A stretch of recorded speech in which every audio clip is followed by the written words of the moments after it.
A paz do Senhor, meus queridos irmãos, que alegria estar aqui mais uma vez falando acerca de lições bíblicas.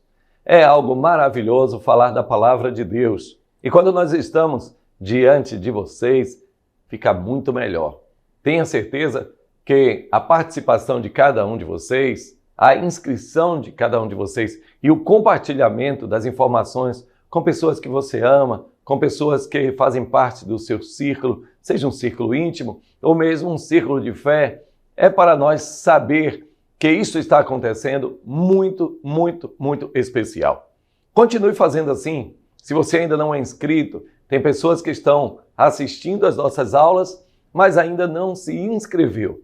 Inscreva-se agora, ative o sino, para que todas as informações, todos os vídeos especiais que são emanados aqui da CEADEB TV Oficial, possa você assim ser notificado e possa ser edificado na sua santíssima fé. Desta feita, vamos a mais uma lição bíblica da série Adultos. É uma faixa etária que tem sido muito beneficiada com as lições, cada lição melhor do que a outra. Comentaristas especiais, comentaristas muito amadurecidos na palavra de Deus, o que para nós que fazemos o comentário do comentário é muito maravilhoso e simples, mas não simplório. Ou seja, dá para a gente navegar nessas águas especiais do oceano da palavra de Deus. Vamos lá então? Vamos à lição que fala sobre o Deus que governa e cuida da família. Governa o mundo, cuida da família. E hoje nós vamos a uma lição especial, na verdade esse é o tema geral, o casamento de Ruth e Boaz, a remissão da família. Aqui você vê um casamento judaico. Obviamente é preciso que a gente saiba que o casamento judaico passou por diversas mutações, transformações de formato, de modelo. O casamento de Abraão e Sara foi um, o casamento de Isaac foi outro, e Rebeca, o casamento de Jacó e Raquel foi diferente, e assim por diante. Quando nós vemos lá os casamentos aqui no tempo dos juízes, também há uma diferenciação, lei do levirato, remissão, resgate. Depois nós vemos o casamento no tempo de Cristo, tendo já passados 400 anos sem a voz de Deus ser ouvida pela via profética. Então nós vemos também uma mudança, já que os reinos da terra, as conquistas, fizeram sim alterações no modelo de casamento judaico. Embora os judeus tenham mantido muita tradição, mas houveram mudanças. Uma delas, você viu que a questão do divórcio, que os homens trouxeram a Jesus Cristo, uma questão muito sensível sobre o divórcio, e Jesus remeteu primeiro à lei de Moisés e depois ao princípio de todas as coisas. Nós já falamos sobre essa lição uma vez aqui neste comentário.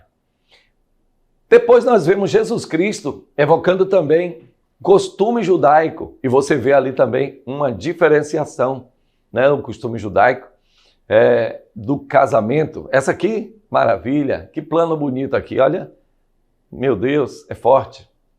Então, vemos muitas mutações no casamento judaico. É bom a gente ter isso sempre em mente, meu caro Adonias, para que não pareça que o casamento sempre foi da mesma forma, sempre foi o rapto. Não, houveram mutações. Nós vamos ver algumas peculiaridades do casamento no tempo dos juízes, porque o livro de Ruth se situa no tempo dos juízes.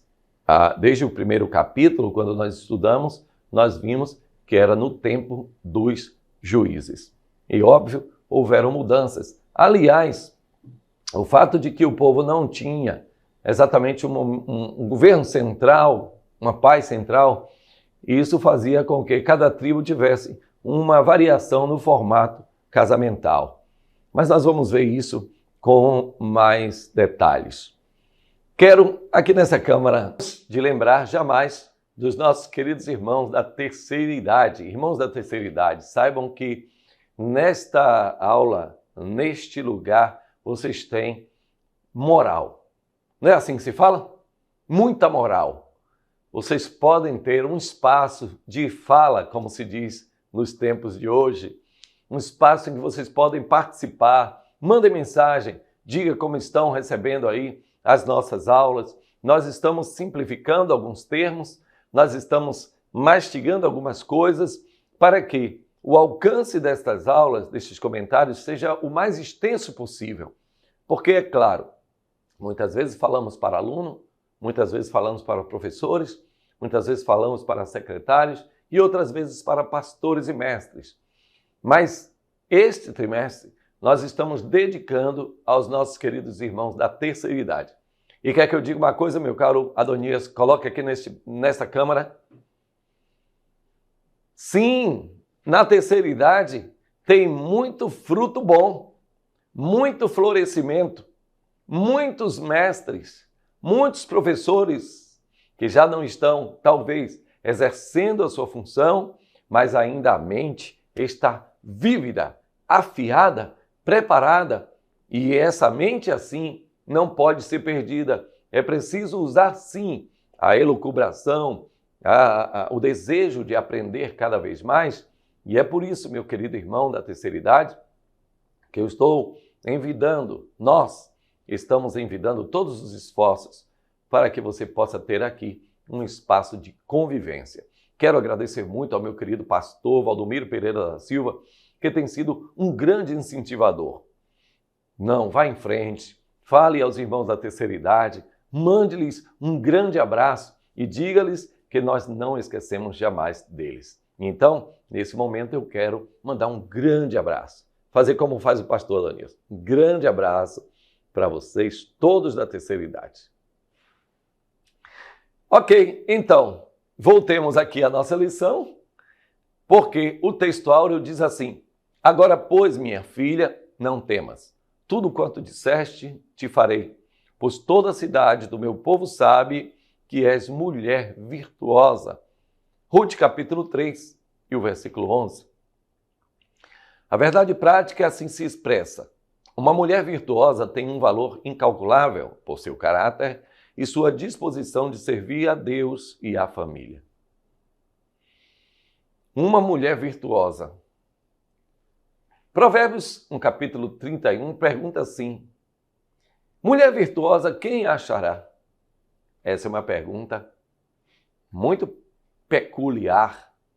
É uma pergunta realmente que persiste nas nossas mentes. Mulher virtuosa, quem a achará? Porque quem acha uma mulher verdadeira, virtuosa, alcançou um presente de Deus. Ora, se você, meu amado irmão, tem uma mulher virtuosa como eu tenho em casa, você deve agradecer a Deus, louvar ao Senhor, porque é um item raro. É sim. Oh, meu Deus! Uma mulher que, ao mesmo tempo, consegue juntar tantas características como aquela mulher que é citada no livro de Provérbios, é realmente uma grande bênção de Deus.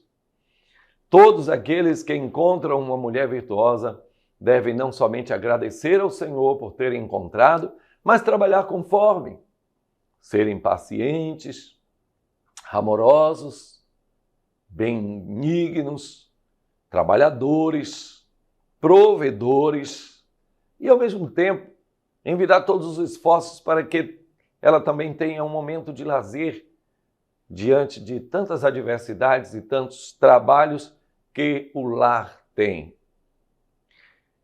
Quero dizer uma coisa para vocês. Muitas vezes nós pensamos que o casamento ele é o lugar de sermos felizes. É preciso ter muito cuidado com esse pensamento utilitarista do casamento. Ah, eu estou casando para ser feliz.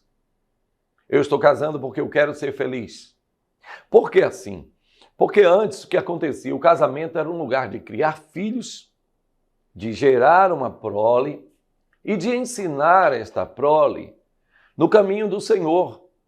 Ou seja, de transferir aquilo que aprendemos de Deus e dos nossos mestres para os nossos filhos. Assim, nós estaremos agradando a Deus, em primeiro lugar, e depois perpetuando a espécie e também perpetuando a fé, como fez a Lloyd e a irmã Eunice em relação a Timóteo. Contudo, com o renascimento francês e da modernidade, o pós-modernismo, ele trouxe um outro pensamento em relação ao casamento. Agora, o casamento não é mais um lugar em que se cria os filhos, em que se senta com os filhos, em que se reúne com a família. Agora o casamento é um lugar de felicidade. É um lugar apenas em que o homem trabalha para ser feliz e a mulher também trabalha para ser feliz.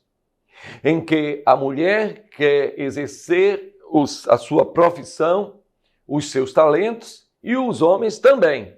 Então, um tem que trabalhar para que o outro possa ser o máximo que puder ser. Aí entram grandes problemas. Vou para essa câmera aqui para explicar um problema quando o valor máximo do casamento é a felicidade dos cônjuges. É preciso ter muito cuidado. A felicidade, ela não vem por causa de um trabalho espiritual, por causa de um trabalho de aconselhamento, ela não vem assim. A felicidade vem quando nós cumprimos o nosso papel dado por Deus e pela sua palavra no casamento. Preste bem atenção a isso, porque é um conceito revolucionário para o tempo pós-moderno, mas é um conceito claro na palavra de Deus.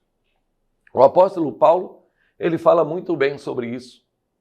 Ora, o casamento é um lugar onde nós estamos trabalhando para o Senhor. Esse trabalho é o de ensinar os nossos filhos a amarem a Deus e a perpetuarem assim a fé no meio de uma sociedade corrompida.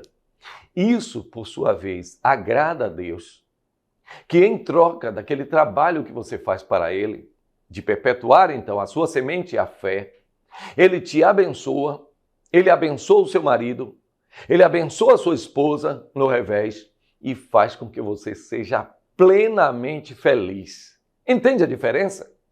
Ao invés de buscar uma felicidade artificial, você é feliz servindo e obedecendo a Deus. Um dia, meu caro Adonias, eu vou falar mais especificamente, mais detalhadamente, aquilo que eu estou pensando. Mas eu quero já concatenar, gostou da palavra? Ligar com aquilo que nós estamos estudando. Vejam bem, por que o casamento de Ruth foi tão bem sucedido? É porque ela estava cumprindo, mesmo sem saber, mas cumprindo, obedecendo a ordem de Deus. Ela estava criando o seu filho e mantendo o seu lar em obediência à sua sogra e, portanto, em obediência a Deus. Isso agradou tanto a Deus que ela foi a mãe de um menino chamado Obed, que veio a ser o pai de Jessé, avô de Davi, de cuja descendência veio o Messias. Ora, no momento, ninguém pensava isso. As pessoas estavam apenas cumprindo o seu dever. E ao cumprir o dever, obedecendo a palavra de Deus, então muitas bênçãos advieram.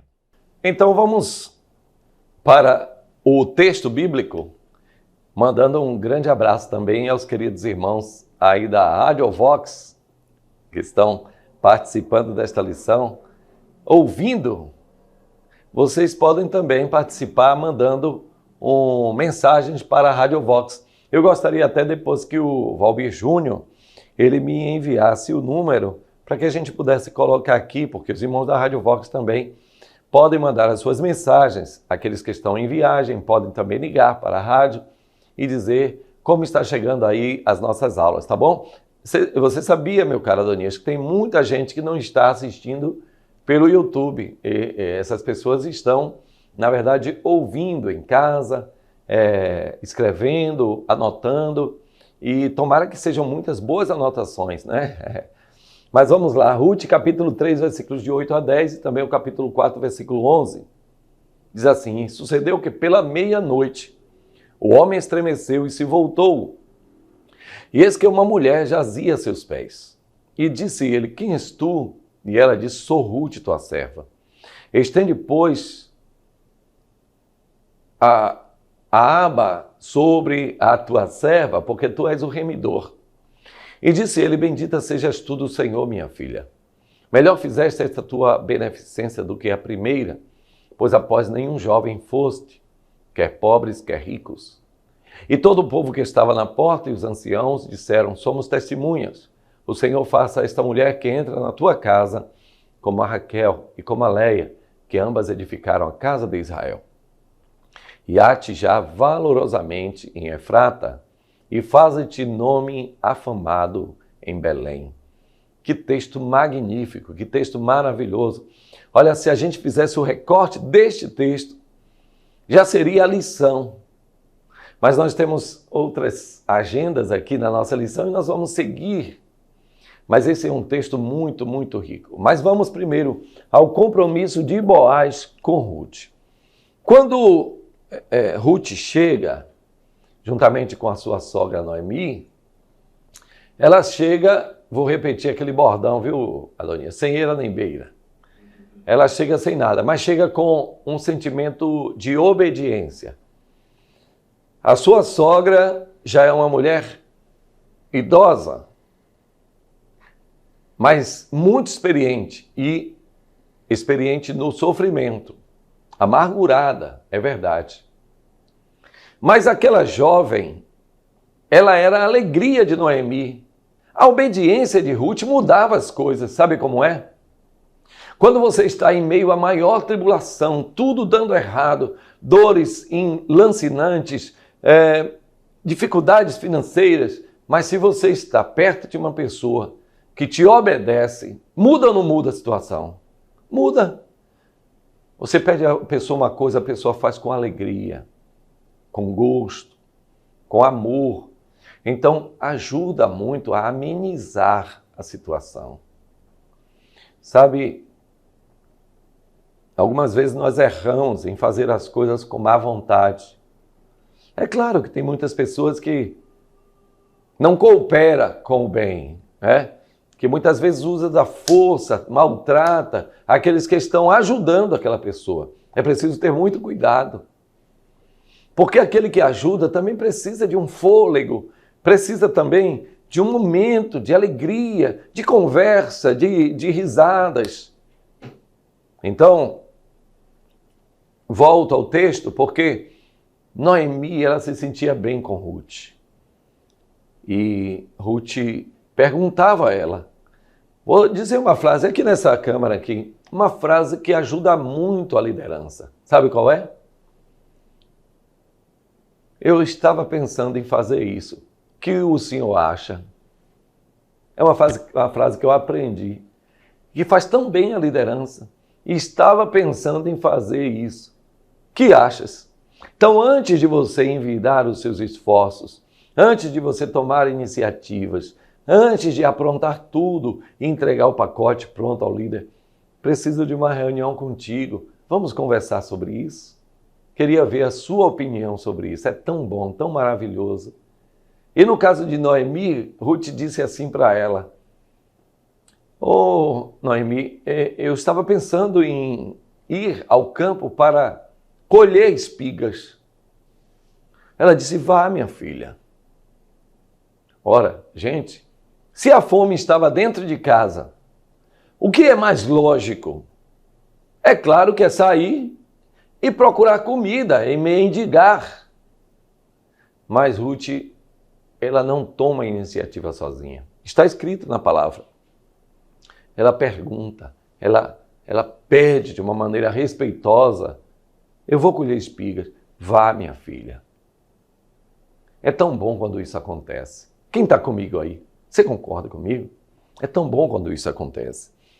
Então, mas aqui nós vamos ao compromisso de Boaz com Ruth. Quando ela chega lá, então o Boaz, ele vê que aquela jovem ela é pobre, ela está colhendo o restolho, ou seja, as poucas espigas que restavam, e ele deixou que muitas espigas estivessem lá. E ele então, como dissemos na semana passada, ele diz, olha, já dei ordem para que nenhum moço te toque. Então havia um mandamento de Boaz para que naquela fazenda nenhum moço, ninguém pudesse tocar a Ruth. Que maravilha! Aí, esse era o primeiro compromisso de Boaz com Ruth. Mas havia mais, havia mais. Ele tinha também um desejo de possuir a Ruth. Ele era solteirão e Ruth era uma menina muito bonita. Mas muito mais do que a beleza, ela era virtuosa. Então veja, quando Noemi, ela diz para Boaz, ela diz para Ruth, Ruth, vá de noite e deite-se aos pés de Boaz. O que ela está dizendo não é nada fora do comum. Ela está apenas cumprindo um ritual para dizer àquela moça, olha, coloque-se à disposição daquele senhor. E quando Ruth vem dizendo, olha, ele estendeu para mim a sua capa, então Noemi estava certa de que havia um plano de Deus por detrás de tudo aquilo. Então, aí está o nosso texto, Boaz estendendo para ela a sua capa. Esse costume da época está também no livro de Ezequiel, daqui a pouco eu vou mostrar para vocês.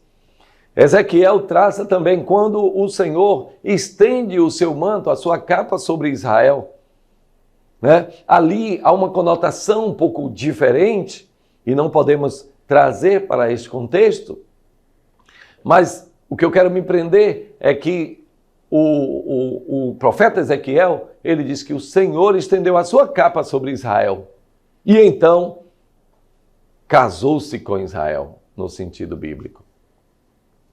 Então vejam, após isso, Boaz compromete-se a casar com Ruth, a resgatar o patrimônio de Elimeleque e então suscitar descendência a Malom. Este era o compromisso de Boaz para com Ruth. Alguém pode dizer assim, mas era fácil para Boaz casar-se porque a menina era bonita, mas naquele tempo a beleza era apenas parte do casamento. O amor, para dizer a verdade, nem estava tão presente assim. Era mais por compromissos, era um casamento arranjado. Porém, Deus tinha um plano superior para aquele momento ali. Então, o Boaz, ele se comprometeu em resgatar. Mas nós vamos ver aqui, viu nessa câmera, por favor? Nós vamos ver aqui que ao lado do compromisso de Boaz, havia uma outra coisa que não se pode esquecer. É que havia uma ordem ou um procedimento. Eu vou colocar aqui na tela para ir seguindo. Um procedimento, um processo que deveria ser respeitado. Isso é muito importante, porque o desejo de Boaz era casar-se com Ruth. Então ele poderia dizer, você quer casar comigo, Ruth? Quero. Então pronto, a gente se casa, independentemente de qualquer coisa, mas não. Boaz, ele queria fazer tudo respeitando o procedimento, respeitando a ordem das coisas. Então ele fez a promessa, mas ele não se tocou que existia alguém que estava à sua frente. Então, quando ele deu por si, ele disse, olha, eu bem poderia casar com você e resgatar as terras, mas há um parente mais próximo do que eu. Glória a Deus. Glória a Deus. Eu vou propor a ele. Agora vejam que coisa interessante. Boaz era um homem muito afamado, era um homem muito maduro, e ele então foi até a entrada da cidade. E ali ficou esperando, até que pelo plano de Deus, aquele parente mais chegado, ele passa e Boaz então o interpela e explica a mulher de Elimeleque, ela retornou e ela veio com uma menina aí bonita e tal, mas você é o parente remidor. Você deseja resgatar as terras de Elimeleque? E o parente disse, resgato, sem problema, eu posso resgatar.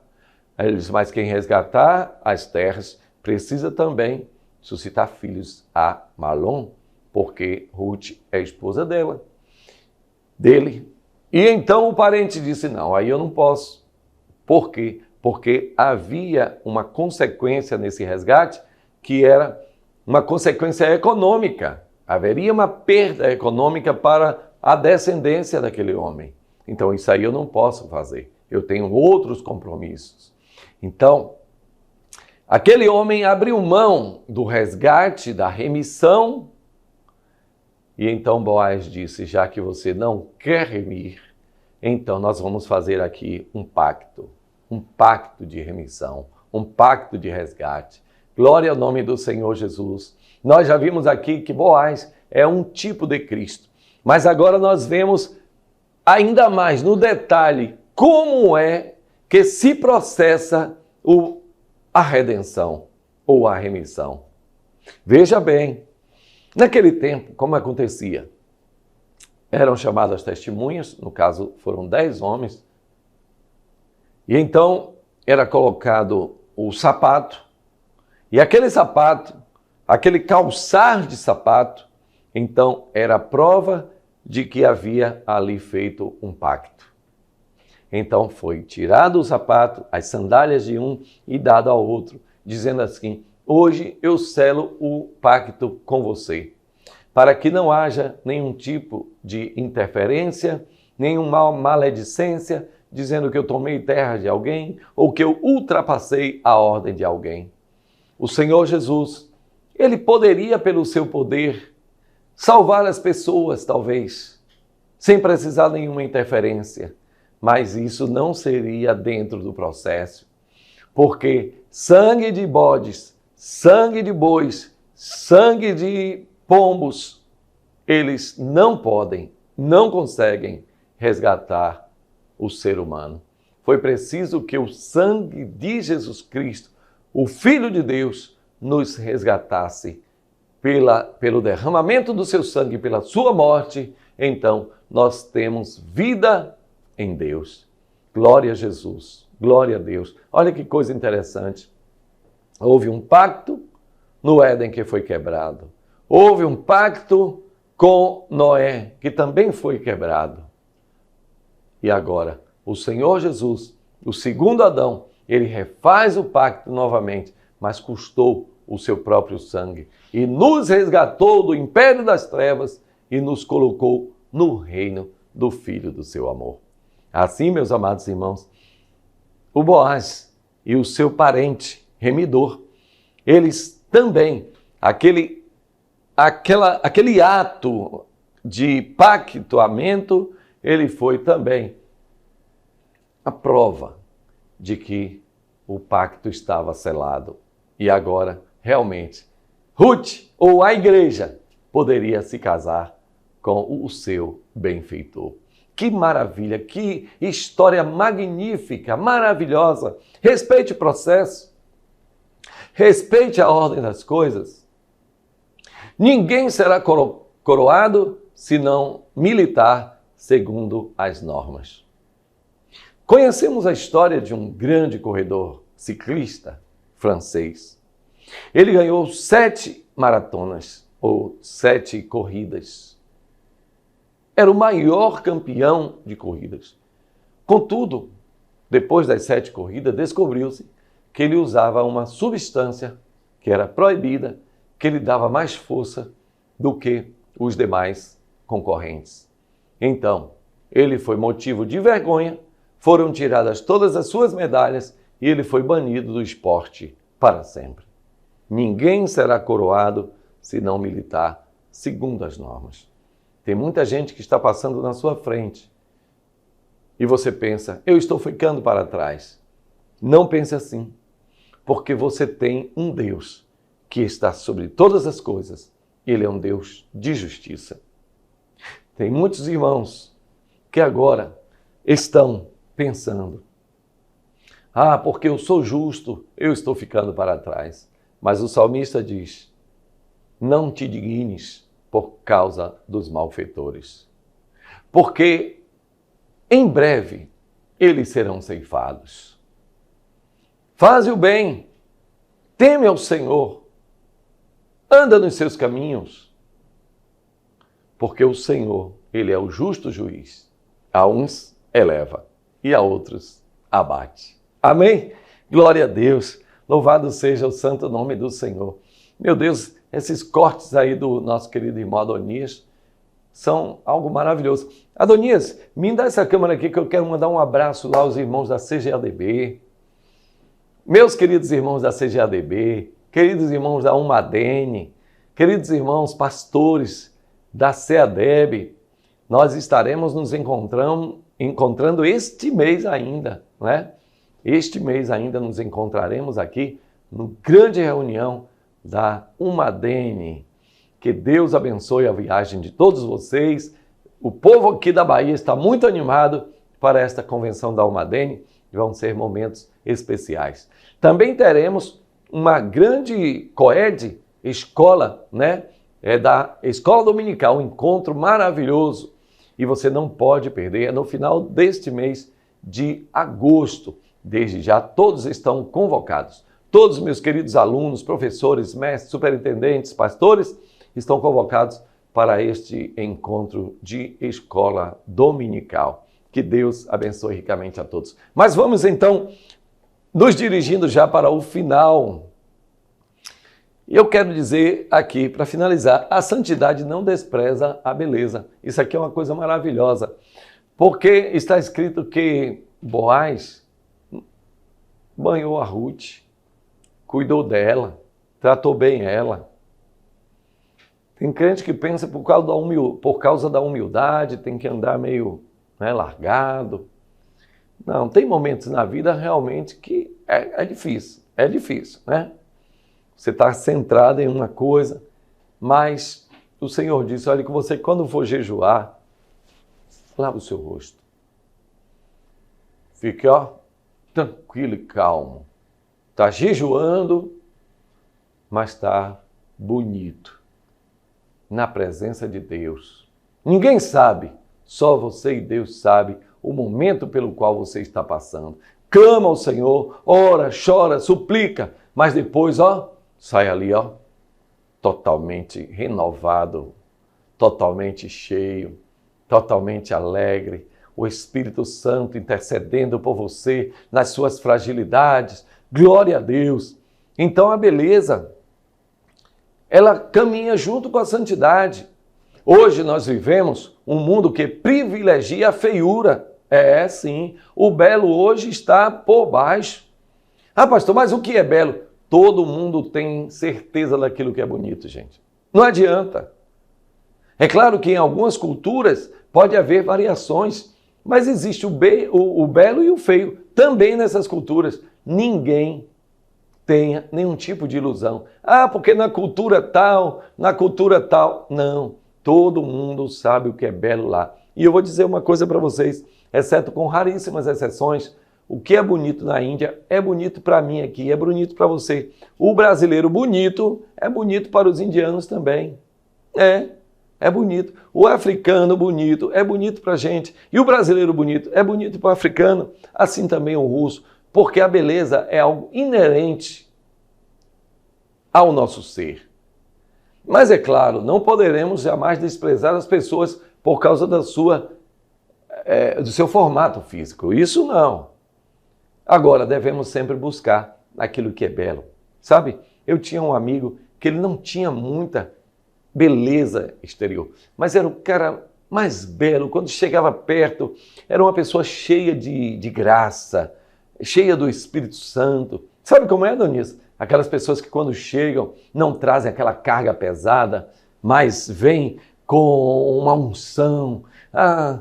Deus tem algo maravilhoso para você. Rapaz, eu estava pensando nas coisas de Deus, como Deus é maravilhoso. O Senhor fez isso por mim. Rapaz, Deus fez algo maravilhoso. Meu Deus, era tão bom, meu querido irmão. Não vou falar o nome dele não, que eu disse que ele não tinha muita beleza e ele pode descobrir que não tinha. Mas é algo maravilhoso, sabe como é? Mas tem pessoas que talvez tenham um aspecto exterior até bonito, mas que é um pouco travado nas coisas, entendeu? Então, gente, a santidade, ela não anula a beleza. Nós vivemos na cultura do feio hoje. As TVs estão migrando para as coisas que são detestáveis. Você está vendo. Mas tudo isso tem um preço. Elas estão pagando seus preços também. O que é belo para Deus? Vou lhe dizer. Você é bonito para Deus se tem o Espírito Santo de Deus. Quem criou o mundo? Quem pintou o céu? Quem fez a natureza? Quem te criou? Foi Deus. Você é especial. Você, da parte de Deus, tem elogios, tem graça, tem vida. O Espírito Santo habita em você, embora seja um vaso de barro. E eu também. Que Deus te abençoe e te guarde. E, meu querido Adonias, infelizmente chegamos ao final de mais um programa e estamos felizes por estarmos aqui. Que Deus abençoe ricamente a escola dominical. Eu peço a todos aqueles que nos ouvem que façam uma escola dominical graciosa. Essa é uma lição de graça, graciosa, de alegria. Façam apresentações. Vocês, superintendentes, façam apresentações. Levem os alunos a fazerem apresentações, professores, porque isso agrada muito a Deus. Portanto, me despedindo desde já, agradecendo a Deus por tudo que Ele tem feito pelas nossas vidas. Em nome de Jesus, amém. Que o Senhor te abençoe e te guarde, que o Senhor sobre ti levante o seu rosto e te dê a paz.